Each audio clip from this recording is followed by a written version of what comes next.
ഇവിടെ ദൈവാത്മാവ് നമ്മൾ സംസാരിച്ചു കൊണ്ടിരുന്നപ്പോൾ എത്രയോ ഹൃദയങ്ങൾ ആശ്വാസം ദൈവം പകർന്നു. ആശ്വാസം പകർന്നെടുത്ത ദൈവങ്ങൾ ഒരു കരകരത്തിൽ അനരിയ പറഞ്ഞാണ്ട് അതെ, ആശ്വാസപ്രദനായ കർത്താവ് നമ്മുടെ ഹൃദയത്തിലേക്ക് ഇറങ്ങി വന്ന് നമുക്ക് ആശ്വാസം പകരുകയാകുന്നു, നമുക്ക് വലിയ സമാധാനം നൽകുകയാകുന്നു. അതുകൊണ്ട് ദൈവവിധ ഇടിമുഴക്കം കേൾപ്പിച്ച് ശത്രു സൈന്യത്തിന്റെ അടുക്കിലേക്ക് നമുക്ക് വേണ്ടി പ്രവർത്തിക്കുവാൻ ദൈവം ആഗ്രഹിക്കുകയാകുന്നു. ഇവിടെ ദാവീദ് പറയുന്ന കാരണമുണ്ട്. അതിന്റെ 12-ാം വാക്യം വായിക്കുമ്പോൾ തിരുവൃത്താന്ത പുസ്തകം അതിന്റെ 29-ാം അധ്യായത്തിന്റെ 12-ാമത്തെ വാക്യം വായിക്കുമ്പോൾ താനിവിടെ കാരണം പറയുകയാകുന്നു. ധനവും ബഹുമാനവും നിന്റെ നിന്ന് വരുന്നു, ശക്തിയും ബലവും നിന്റെ കയ്യിൽ ഇരിക്കുന്നു, സകലവും ശക്തീകരിക്കുന്നതും വലുതാക്കുന്നതും നിന്റെ പ്രവൃത്തിയാകുന്നു. വായിച്ചാട്ടെ. ധനവും ബഹുമാനവും നിന്റെ നിന്ന് വരുന്നു, നീ സർവ്വവും ഭരിക്കുന്നു, ശക്തിയും ബലവും നിന്റെ കയ്യിൽ ഇരിക്കുന്നു, സകലത്തെയും വലുതാക്കുന്നതും ശക്തീകരിക്കുന്നതും നിന്റെ പ്രവൃത്തിയാകുന്നു. സകലത്തെയും വലുതാക്കുന്നതും ശക്തീകരിക്കുന്നതും നിന്റെ പ്രവൃത്തിയാകുന്നു.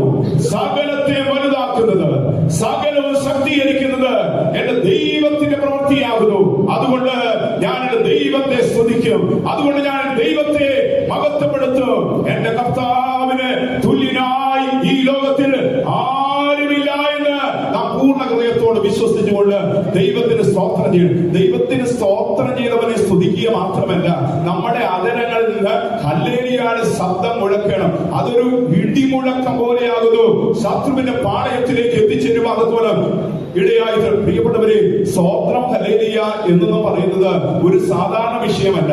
നാം ദൈവത്തെ മഹത്വപ്പെടുത്തുമ്പോൾ തെരുവിൽ നിന്നോ റോഡിൽ നിന്ന് എവിടെ നിന്നാണെങ്കിലും നാം ഇരുളിന്റെ അതേ ശക്തിയാൽ നമ്മെ പകയ്ക്കുന്നതായ ദുഷ്ടഘോരത്തെ ശത്രുക്കൾ നമ്മുടെ നേരെ ആഞ്ഞടിക്കുന്നതായ സമയത്ത് ആശ്രയമറ്റതായ സ്ഥലങ്ങളിൽ നിന്നാകുന്നു നാം ദൈവത്തെ സ്തുതിക്കുന്നത്, സ്തോത്രം പറയുന്നത്, ഹല്ലേലൂയ പറയുന്നത്. അത് വ്യക്തമായിട്ട് ദൈവത്തെ മഹത്വപ്പെടുത്തുന്നു എങ്കിൽ ദൈവം നമുക്ക് വേണ്ടി പ്രവർത്തിപ്പാൻ തക്കവണ്ണം ഇടയായി തീരുകയാകുന്നു ചെയ്യുന്നത്. ദൈവത്തിന്റെ സ്തോത്രം. വെളിപ്പാട് പുസ്തകം 19-ാം അധ്യായത്തിന്റെ 1-ാം വാക്യം വായിക്കുമ്പോൾ അവിടെ നമുക്ക് കാണുവാൻ സാധിക്കുന്നു. സ്വർഗത്തിൽ വലിയ പുരുഷാരത്തിന്റെ മഹാഘോഷം കേട്ടത് എന്താകുന്നു? ഹല്ലേലൂയ, ദൈവത്തിന്റെ സ്തോത്രം. സ്വർഗത്തിൽ വലിയ പുരുഷാരത്തിന്റെ ശബ്ദം കേട്ടു, അത് ഹല്ലേലൂയയുടെ ശബ്ദമാകുന്നു. 19-ാം അധ്യായത്തിന്റെ 1-ാമത്തെ വാക്യം വായിച്ചാട്ടെ. അനന്തരം ഞാൻ സ്വർഗത്തിൽ വലിയൊരു പുരുഷാരത്തിന്റെ മഹാഘോഷം പോലെ കേട്ടത് ഹല്ലേലൂയ, രക്ഷയും മഹത്വവും ശക്തിയും. ഹല്ലേലൂയ, രക്ഷയും മഹത്വവും ശക്തിയും. രക്ഷയും മഹത്വവും ശക്തിയും നമ്മുടെ ദൈവത്തിനുള്ളത്. നമ്മുടെ ദൈവത്തിന് ഉള്ളത്. രക്ഷയും മഹത്വവും ശക്തിയും നമ്മുടെ ദൈവത്തിനുള്ളത്. അത് നമ്മിലേക്ക് കർത്താവ് പകരുകയാകുന്നു. രക്ഷയും മഹത്വവും ശക്തിയും നമ്മിലേക്ക് കർത്താവ് പകരുകയാകുന്നു. 6-ാം വാക്യം വായിക്കുമ്പോൾ വലിയ പുരുഷാരത്തിന്റെ ഘോഷം പോലെയും പെരുവെള്ളത്തിന്റെ ഇരച്ചിൽ പോലെയും തകർത്ത ഇടിമുഴക്കം പോലെയും കേട്ടത്. ഹല്ലേലൂയ. വായിച്ചാട്ടെ. 6-ാം വാക്യം വായിക്കാം. അപ്പോൾ വലിയ പുരുഷാരത്തിന്റെ ഘോഷം പോലെയും പെരുവെള്ളത്തിന്റെ ഇരച്ചിൽ പോലെയും തകർത്ത ഇടിമുഴക്കം പോലെയും ഞാൻ കേട്ടത്. ഹല്ലേലൂയ. സർവശക്തിയുള്ള നമ്മുടെ ദൈവമായ കർത്താവ്. ദൈവത്തിന്റെ സ്തോത്രം. തകർത്ത ഇടിമുഴക്കം പോലെ ദൈവത്തെ എങ്ങനെ മഹത്വപ്പെടുത്തണം? തകർത്ത ഇടിമുഴക്കം പോലുള്ളതായ ഹല്ലേലൂയയുടെ ശബ്ദം കോടാനുകോടി സ്വർഗീയ സൈന്യത്തിന്റെയും ദൈവജനത്തിന്റെയും സംയുക്തമായ ഹല്ലേലൂയ ശബ്ദത്തിന്റെ മാറ്റമി എത്രയും ദൂരം കേൾക്കുവാനൊക്കെ വേണം. അതേ തകർത്ത ഇടിമുഴക്കം പോലെ ആയിരുന്നുവെങ്കിൽ ഞാൻ ഞങ്ങൾ പ്രിയപ്പെട്ടവരെ ദൈവത്തെ മഹത്വപ്പെടുത്തേണ്ടത്, ദൈവത്തെ സ്തുതിക്കേണ്ടത് എങ്ങനെയാകുന്നു? തകർത്ത ഇടിമുഴക്കം പോലുള്ളതായ ഹല്ലേലൂയ ഘോഷസ്വരം മുഴക്കി ദൈവത്തെ മഹത്വപ്പെടുത്തുവാൻ ഇടയായിത്തരും. കഷ്ടതയുടെ നടുവിൽ കൂടി അതേ കടന്നുപോയതായ ദൈവത്തിന്റെ അതേ ഒരു ഭാഗത്തിൽ നമുക്ക് കാണുവാൻ സാധിക്കുന്നത് അതേ ദൈവത്തിന്റെ ഒരു ജനം, അതായത് ശേഷിപ്പിനെ കുറിച്ച് പറയുമ്പോൾ അവർ യെശയ്യാ പ്രവചനം 24-ാം അധ്യായത്തിന്റെ 14-ഉം 15-ഉം വാക്യങ്ങൾ വായിക്കുമ്പോൾ അവർ മടങ്ങി വരുന്നതായ ഒരു ചിത്രം നമുക്ക് കാണുവാൻ കൊണ്ട് സാധിക്കുകയാവുന്നു. അവർ മടങ്ങി വന്നപ്പോൾ അവർ ഉച്ചത്തിൽ ആർപ്പെട്ടു, യഹോവയുടെ നാമത്തിന് മഹത്വം കൊടുപ്പീരെന്ന് അവർ ഉച്ചത്തിൽ ആർപ്പെടുകയാവുന്നു. യെശയ്യാ പ്രവചനം 24-ാം അധ്യായത്തിന്റെ 14-ഉം 15-ഉം വാക്യങ്ങൾ വായിച്ചാണ്. അവർ ഉച്ചത്തിലാർത്തു, യഹോവയുടെ മഹിമ നിമിത്തം അവർ സമുദ്രത്തിൽ നിന്ന് ഉറക്കെ ആർത്തു.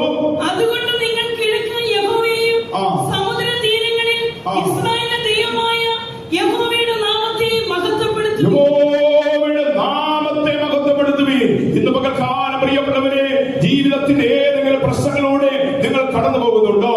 അതെ, സങ്കീർത്തനക്കാരൻ പറയുന്നത് പോലെ പാതാളത്തിന്റെ അടിയിലേക്ക് നിന്നെ വലിച്ചിഴച്ചു കൊണ്ടുപോകുന്നതായ ശത്രുത്വം നിന്റെ ഭവനത്തിലുണ്ടോ? നിന്റെ കുഞ്ഞുങ്ങളുടെ മേലുണ്ടോ? നിന്റെ ഭവനത്തിൽ ആരുടെയും അതേ മേൽ അത് ആവസിക്കുന്നുണ്ടോ? പരിശുദ്ധാത്മാവ് പറയുന്നു, ദൈവത്തെ മഹത്വപ്പെടുത്തുവേ.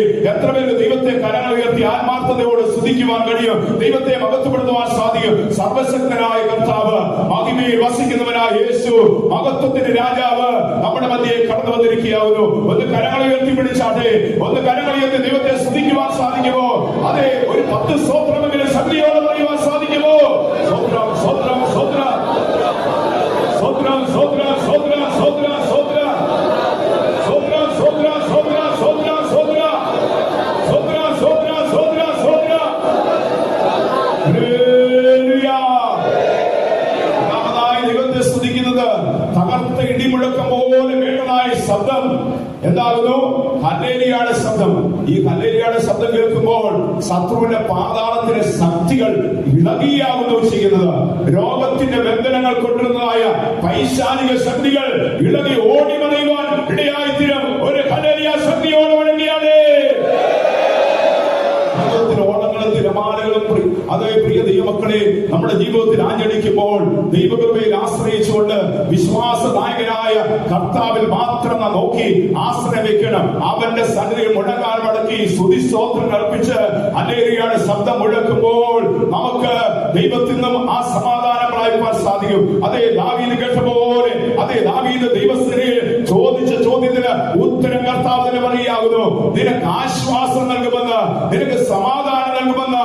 അതാകുന്നു അടയാളം. ഇന്ന് പകൽക്കാലം വചനം കേട്ടുകൊണ്ടിരിക്കുമ്പോൾ, വചനത്തെ ഏറ്റെടുത്തുകൊണ്ടിരിക്കുമ്പോൾ നിന്റെ ജീവിത പ്രശ്നങ്ങൾക്ക് പരിഹാരം നൽകിയെന്ന് വിശ്വസിച്ചുകൊണ്ട് നിന്റെ ഹൃദയത്തിലേക്ക് ദൈവം സമാധാനം നൽകുന്നുവെങ്കിൽ ശത്രുപാളയത്തിന് നടുവിലേക്ക് കർത്താവിത ഇടിമുഴക്കിയിരിക്കുകയാകുന്നു. വിശ്വസിക്കുന്നവർ എത്ര പേരുണ്ട്? കർത്താവിനെ ആശ്രയിച്ചുകൊണ്ട് പറയാൻ, കർത്താവേ, ഈ ദൈവത്തെ പിരിഞ്ഞ് ഞാൻ ഒരിക്കലും പോകുകയില്ല. ഈ നിനക്ക് തുല്യനായ ഒരു ദേവന്മാരും ഈ ലോകത്തിലില്ല എന്ന് ഞാൻ അറിയുന്നു. അതുകൊണ്ട് ഞാൻ പൂർണ്ണ ഹൃദയത്തോടെ ദൈവത്തെ സ്തുതിക്കും. ദൈവത്തെ മഹത്വപ്പെടുത്താമോ? ഒന്നുകൊണ്ട് ദൈവത്തെ കരങ്ങൾ ഉയർത്തി മഹത്വപ്പെടുത്താമോ? ദൈവത്തെ സ്തുതിക്കാമോ?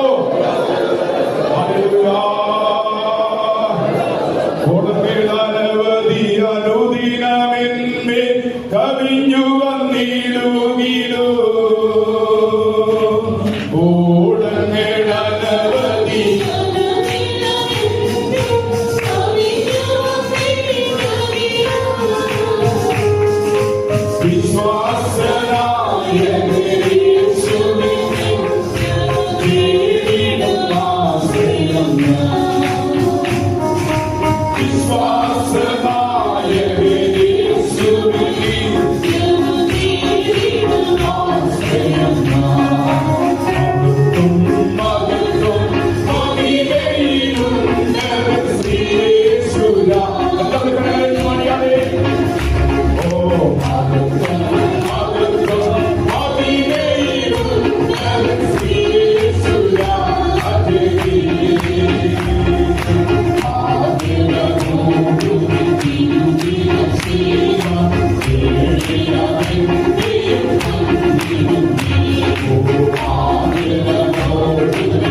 ആയുധം നിന്റെ കയ്യിൽ ഉണ്ട്. ആയതുകൊണ്ട് കർത്താവ് നിനക്ക്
കർത്താവ് ഇടിമുഴക്കം കേൾപ്പിച്ച് ശത്രുവിനെ പരാജയപ്പെടുത്തിയ വിശ്വാസം ഘനനയോടെ.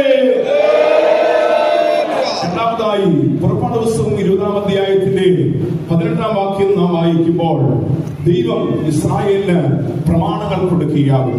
പ്രമാണമില്ലാതെ അലഞ്ഞു തിരിഞ്ഞതായ ജനത്തെ കർത്താവിലേക്ക് അടുപ്പിക്കുവാൻ വേണ്ടി കർത്താവ് പ്രമാണങ്ങൾ, നിയമങ്ങൾ കൊടുക്കുന്നു. നിയമമില്ലായിട്ട് ജനം ദൈവത്തിന്റെ ഹിതമില്ലാത്ത വഴിയിലൂടെ നടക്കുന്നു എന്ന് കണ്ടിട്ട് ദൈവം മോശയിലൂടെ ദൈവത്തിന്റെ പ്രമാണങ്ങൾ അത് കൊടുക്കുകയാവും. നമുക്കറിയാം, ചെറുതും വലുതുമായ 10 പ്രമാണങ്ങൾ ഇസ്രായേൽ മക്കൾക്ക് മോശ മുഖാന്തരം ദൈവം കൊടുക്കുന്നു. ദൈവം ഇറങ്ങി വന്ന് ഈ പ്രമാണങ്ങൾ കൊടുക്കുമ്പോൾ നമുക്കോട് കേൾക്കുവാൻ സാധിക്കുന്നത്, ജനത്തിനിടയിൽ അവർ പറയുന്നു വലിയൊരു ഇടിമുഴക്കമുണ്ടായി എന്ന്. പുറപ്പാട് പുസ്തകം 20-ാം അധ്യായത്തിന്റെ 18-ാമത്തെ വാക്യം വായിച്ചാണ്. ജനമൊക്കെയും ഇടിമുഴക്കവും മിന്നലും കാഹളധ്വനിയും പർവ്വതം പുകയുന്നതും കണ്ടു. ദൈവത്തിന്റെ സ്തോത്രം. ജനമൊക്കെയും ഇടിമുഴക്കം കേട്ടുവെന്നാവും. മിന്നൽ കണ്ടു, അതെ, പർവ്വതം പുകയുന്നത് കണ്ടു. അവിടെ കാണുവാനും ഉണ്ടായിരുന്നു, കേൾക്കുവാനും ഉണ്ടായിരുന്നു. കർത്താവ് ജനത്തിന് പ്രമാണങ്ങളുമായി ഇറങ്ങി വന്നു. പ്രമാണങ്ങൾ കൊടുക്കുമ്പോൾ ജനം കേട്ടത് എന്താകുന്നു? അവർ കേട്ടത് ഈ പ്രമാണമല്ല കേട്ടത്, വലിയൊരു ഇടിമുഴക്കം എന്താകുന്നു അവിടെ പ്രസ്താവിച്ചിരിക്കുന്നത്. ദൈവത്തിന് സ്തോത്രം. അവിടെ കേൾക്കുവാൻ, അതെ, കാണുവാൻ വചനം വായിക്കുമ്പോൾ കേൾക്കുവാനും ഉണ്ടായിരുന്നു, കാണുവാനും ഉണ്ടായിരുന്നു. ഈ ദൈവ പ്രമാണത്തെ വെട്ടിക്കുറച്ച് നമ്മുടെ കർത്താവായ യേശുക്രിസ്തു സ്നേഹത്തിന്റെ 2 പ്രമാണമാക്കി രാജകീയ ന്യായപ്രമാണം എന്ന തലക്കെട്ടോടുകൂടെ ദൈവം നമുക്ക് തരികയുണ്ടായി. ഈ 10 പ്രമാണങ്ങളൊന്നും അവരെ പൂർണ്ണതയിലേക്ക് നടത്തുകയോ അതവർക്ക് പ്രമാണിക്കുവാൻ സാധിക്കുകയോ ഒന്നും ചെയ്യാതെ അവരെ ഭാരപ്പെട്ട് കലങ്ങി വ്യാകുലപ്പെടുവാതെ കോണം ഇടയായിട്ട് ചിലർ വഴിയിൽ പട്ടുപോയതായിട്ട് നമുക്ക് കാണുവാൻ സാധിക്കുന്നു. മോശയ്ക്ക് ദേഷ്യം വന്നപ്പോൾ ഇത് എടുത്തെറിഞ്ഞതായി നമുക്ക് കാണുവാൻ സാധിക്കുന്നു. അതിലേക്കൊന്നും പ്രവേശിക്കുവാൻ ഞാൻ ആഗ്രഹിക്കുന്നില്ല. എങ്കിലും ഈ കൽപ്പനയൊന്നും അവരെ പൂർണ്ണതയിലേക്ക് നടത്തുവാൻ കോണം ഇടയാക്കി തീർത്തില്ല.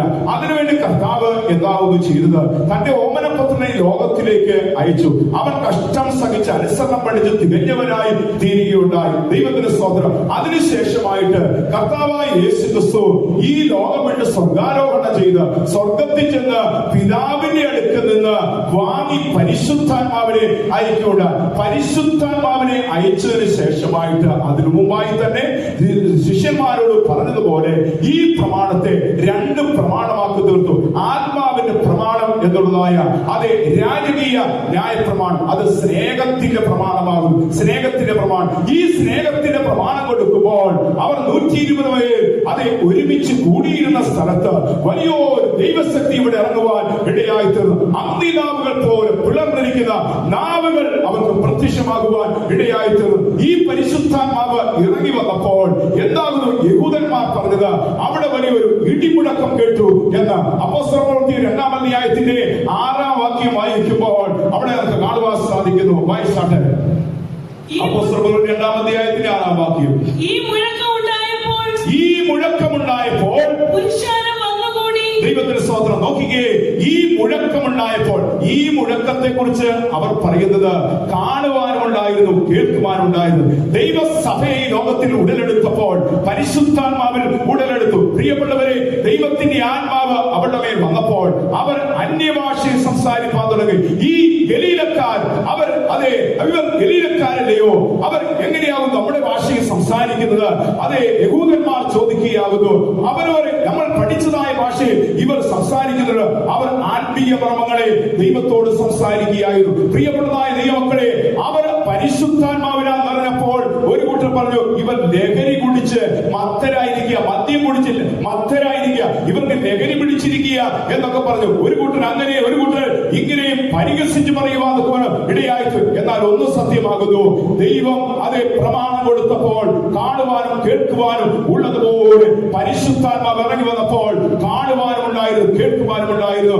അവർ ശരീരമുള്ള ദൈവത്തെ ആരാധിച്ചു, അത് കാണുവാനുള്ളതാകുന്നു. അവർ ദൈവത്തോട് സംസാരിച്ചു. അന്യഭാഷ ആത്മീയ മർമ്മങ്ങളെ അവർ സംസാരിച്ചുകൊണ്ട് അത് കേൾക്കുവാൻ ഉള്ളതായിരുന്നു. ഇതാകുന്നു സ്നേഹത്തിന്റെ പ്രമാണം. ഈ സ്നേഹത്തിന്റെ പ്രമാണം കേട്ടപ്പോൾ അവർ പറയുന്നു, ഇടിമുഴങ്ങി എന്ന്. പരിശുദ്ധാത്മാവ് ഇറങ്ങി വന്നപ്പോൾ അവർ പറയാകുന്നു ഇടിമുഴക്കം ഉണ്ടായി എന്ന്. പ്രിയപ്പെട്ടതായ ദൈവമക്കളെ, യഥാർത്ഥമായ ദൈവസ്നേഹം നമ്മിലേക്ക് ഇറങ്ങി വരുമ്പോൾ എന്താകുന്നു സംഭവിക്കുന്നത്?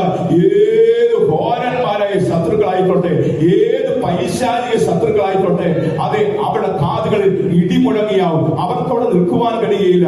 അന്യഭാഷ ദൈവത്തോട് സംസാരിക്കുമ്പോൾ ഏത് പൈശാചിക ശക്തിയുള്ളവരും നമ്മുടെ മുഖത്തേക്ക് നോക്കി നിൽക്കും. അവർക്കത് മനസ്സിലാകുകയില്ല. യേശു രക്തം പറഞ്ഞു നോക്കി അവൻ നമ്മുടെ മുഖത്തേക്ക് നോക്കി നിൽക്കും. അവർക്കത് മനസ്സിലാകുകയില്ല. അത് സ്വർഗത്തിലെ ഭാഷയാകുന്നു. ദൈവത്തോട് മാത്രം ദൈവജനത്തിന് സംസാരിക്കുവാൻ ദൈവം കൊടുത്തതായ ഭാഷയാകുന്നു, രഹസ്യ ഭാഷയാകുന്നു. അത് പരസ്യമായി പ്രസ്താവിക്കുന്നുവെങ്കിലോ അവർക്കത് മനസ്സിലാക്കുവാൻ കഴിയുന്നില്ല. അവർ പറയുന്നു ഇടിമുഴക്കം ഇവിടെ നിൽക്കുവാൻ കഴിയുകയില്ല എന്ന്. ദൈവത്തിന് സ്തോത്രം. എന്നാൽ ഒരു സത്യം നാം മനസ്സിലാക്കണം. പരിശുദ്ധാത്മാവിൽ നാം ദൈവകൃപയിൽ ആശ്രയിക്കുമ്പോൾ അവിടെ കാണുവാൻ അവർ അമ്പരന്ന് ഭ്രമിച്ച് അവർ ഓടിപ്പോയി എന്നാണ് നമുക്ക് കാണുവാൻ സാധിക്കുന്നത്. അങ്ങനെയെങ്കിൽ പ്രിയപ്പെട്ടവരെ, സ്നേഹത്തിന്റെ പ്രമാണം, ദൈവത്തിന്റെ സ്നേഹമോ നമുക്ക് നൽകപ്പെട്ട പരിശുദ്ധാത്മാവിന നമ്മുടെ ഹൃദയത്തിൽ, അത് പലകയിലല്ല, അത് ബുക്കിലല്ല, അത് പുസ്തകത്തിലല്ല, നമ്മുടെ ഹൃദയത്തിൽ സ്നേഹത്തിന്റെ രണ്ട് പ്രമാണമായി വെട്ടിക്കുറച്ച് ദൈവം നമുക്ക് തന്നിരിക്കുന്നുവെങ്കിൽ സ്നേഹമില്ല എങ്കിൽ അവിടെ നമുക്ക് ഒന്നും ചെയ്യുവാൻ തീർക്കണം കഴിയുകയില്ല. യോഹന്നാന്റെ സുവിശേഷം 15-ാം അധ്യായത്തിന്റെ 9-ഉം 10-ഉം വാക്യങ്ങൾ വായിക്കുമ്പോൾ അവിടെ പറയുന്നു, നിങ്ങൾ എന്റെ സ്നേഹത്തിൽ വസിപ്പീൻ,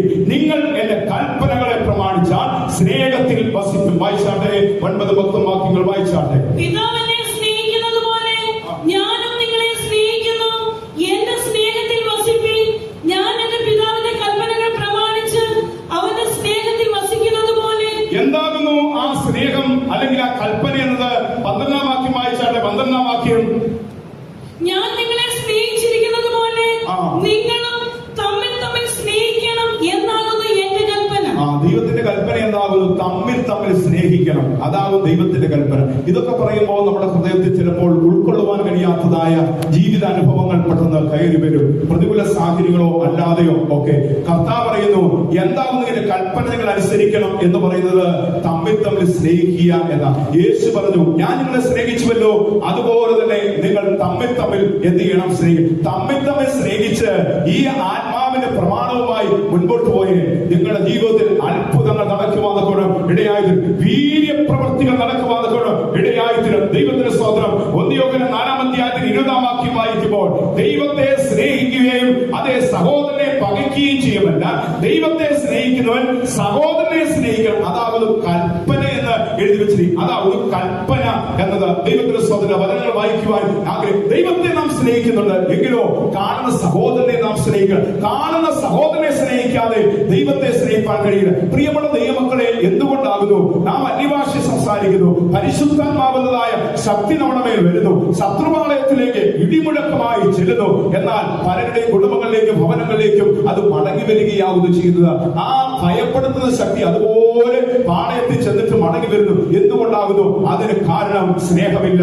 പൗലോസ് ശ്ലീഹ കൊരിന്ത്യർ സഭയോട് പറയും, സ്നേഹമില്ല എങ്കിൽ ഒന്നുമില്ല. അന്യഭാഷയ്ക്കോ ആത്മനിറവിനോ അതേ ദാനം ചെയ്യുന്നതിനോ ഒന്നിനും സ്ഥാനമില്ല എന്ന് പറയുകയാകുന്നു. സ്നേഹം എല്ലാറ്റിനേക്കാൾ വലുതാകുന്നു. അതുകൊണ്ട് സ്നേഹമില്ല എങ്കിൽ ഒന്നുമില്ല എന്ന്. ശത്രുക്കളെ സ്നേഹിക്കണം, സഹോദരനെ സ്നേഹിക്കണം, തമ്മിൽ തമ്മിൽ സ്നേഹിക്കണം. ദൈവത്തിന് ചില ദൈവമക്കൾ ചിലപ്പോൾ ചോദിക്കും, ഞങ്ങൾ എത്രയോ പ്രാർത്ഥിക്കുന്നു, ഞങ്ങൾ എത്രയോ സ്തോത്രം ചെയ്യുന്നു, ഉപവസിക്കുന്നു, പക്ഷേ യാതൊരു മേൽക്കൊയ്മയും ഇല്ല, അല്ലെങ്കിൽ ഒന്ന് മുന്നോട്ട് പോകാൻ സാധിക്കുന്നില്ല, ഉയർച്ചയില്ല. അതിന് കാരണം എന്താകുന്നത്? അതിനൊറ്റ കാരണം മാത്രമേ ഉള്ളൂ, സ്നേഹമില്ല.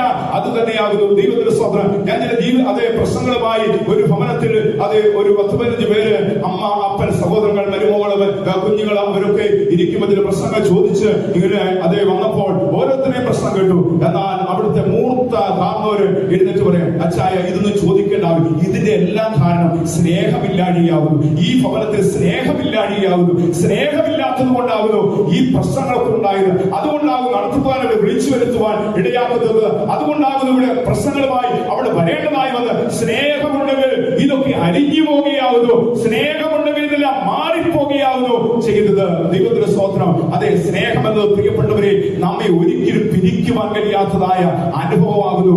മുൾപ്പരിച്ചിട ഒരിക്കലും പിരിക്കുവാൻ കഴിയാ. സ്നേഹം ഏത് ഭവനത്തിലുണ്ടോ, സ്നേഹം ആരുടെ ജീവിതത്തിലുണ്ടോ, അവിടെ നിന്ന് പിശാചിന് സ്ഥാനമില്ല. ഒരു ശിഷ്യന്റെ സംശയം ഒരു ഗുരു തീർത്തു കൊടുക്കുകയുണ്ടായി.